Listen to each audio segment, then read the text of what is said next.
हम एक अलग तरह से देखते हैं। इन 12 साल में भारतीय जनता पार्टी की टैगलाइन है 12 साल विश्वास के, विकास के, जन कल्याण के। और आज इन्हीं 12 सालों को लेकर देश में जो काम हुए उनको लेकर, फिर जो दिल्ली में आदरणीय प्रधानमंत्री जी और केंद्र सरकार की योजनाओं से लाभ मिला, और फिर अब दिल्ली में भारतीय जनता पार्टी की सरकार आने से जो लाभ मिले हैं, उसके ऊपर आज आपसे मिलने का मौका मिला है। मेरे साथ हमारे प्रदेश के प्रवक्ता जो आज संचालन कर रहे हैं, भाई राजकुमार फुलवारिया जी हैं। हमारे विधायक और हमारी पार्टी के सीनियर नेता उत्तम नगर से विधायक भाई पवन शर्मा जी हमारे बीच में हैं। हरिनगर से हमारे विधायक श्याम शर्मा जी हमारे बीच में हैं। मटियाला के विधायक हमारे भाई संदीप शेरावत जी भी हमारे बीच में हैं। हमारे दोनों जिलाध्यक्ष पश्चिमी जिला से चंद्रपाल बख्शी जी और नजफगढ़ जिला से बहनराज शर्मा जी हमारे बीच में हैं। और हमारे दोनों जिलों के मीडिया संयोजक अरविंद जी, लवली जी और हमारे पंकज जी हमारे बीच में हैं। आप सब पत्रकार साथियों को आज हमने यहाँ पर आने के लिए आमंत्रित किया। हमारे सारे कार्यकर्ताओं की टीम भी यहाँ पर उपस्थित है। हम सब मिलकर सभी पत्रकार साथियों का धन्यवाद करते हैं कि आप हमारे आह्वान पर यहाँ पर आए और आपका स्वागत भी करते हैं। 12 साल बाद जब आज हम बात कर रहे हैं प्रधानमंत्री जी के कार्यकाल की, तो हमें 2014 पर नजर डालनी होगी।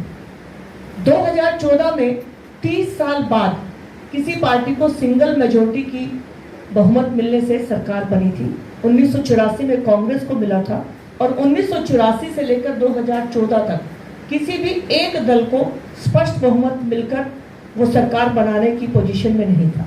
लेकिन 2014 में 282 सीटों के साथ भारतीय जनता पार्टी के सांसद चुनकर आए। लेकिन पार्टी ने एनडीए के अपने गठबंधन की धर्म को निभाया और एनडीए की सरकार 2014 में बनी। सबसे पहली टैगलाइन जो हमारी सरकार की थी वो थी सबका साथ सबका विकास। और सबका साथ सबका विकास करने के लिए प्रधानमंत्री जी ने आज तक अनेक योजनाएं बनाई हैं। लेकिन पीएम साहब ने आवास योजना चलाई और 4 करोड़ से अधिक पक्के घर भारत के उन लोगों को मिले जिनके पास अपने घर नहीं थे। प्रधानमंत्री जी ने किसानों, युवाओं, महिलाओं, गरीब, इनके लिए अनेक योजनाओं का निर्माण किया और इन योजनाओं में हर वर्ग के लिए अलग से योजनाएं स्थापित की। सबसे पहले हम बात करते हैं महिला वर्ग की। देश की आधी आबादी, लेकिन आधी आबादी के बारे में सिर्फ बातें होती थी, उनके हक के लिए या उनको आत्मनिर्भर बनाने के लिए बात नहीं होती थी। सबसे पहले पानीपत में आदरणीय प्रधानमंत्री जी ने एक जनसभा की और वहां से एक मुहिम शुरू की, बेटी बचाओ बेटी पढ़ाओ। हरियाणा से शुरू करने का कारण था कि उस समय हरियाणा में सभी प्रदेशों से ज़्यादा रेशो में बेटियां जो मात्रा थी वो कम थी, सेक्स रेशो में बेटियां पीछे थी।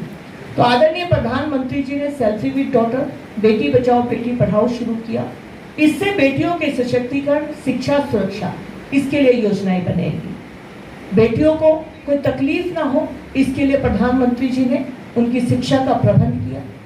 बेटियों को आत्मनिर्भर बनाने के लिए उनको स्कूलों के अंदर वोकेशनल कोर्स शुरू करने के लिए प्रधानमंत्री जी की एक विशेष योजना आई, जिसमें कि हमने स्किल इंडिया का नाम दिया।